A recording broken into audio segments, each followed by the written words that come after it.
নাবালিকার খুনের ঘটনায় অভিযুক্ত যুবতী গ্রেপ্তার। পশ্চিম বর্ধমান আসানসোল কুলটি।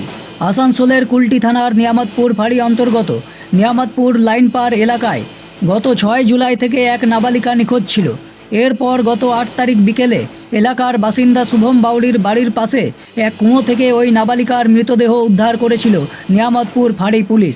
নাবালিকার পরিবারের অভিযোগের ভিত্তিতে তৎক্ষণাৎ গ্রেপ্তার করা হয় শুভম বাউরি সহ তার ভাইকে।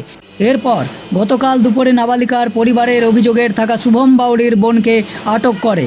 দীর্ঘক্ষণ জিজ্ঞাসাবাদ করার পর কথায় অসঙ্গতি থাকায় ওই যুবতীকে গ্রেপ্তার করে কুলটি থানার নিয়ামতপুর ফাঁড়ির পুলিশ।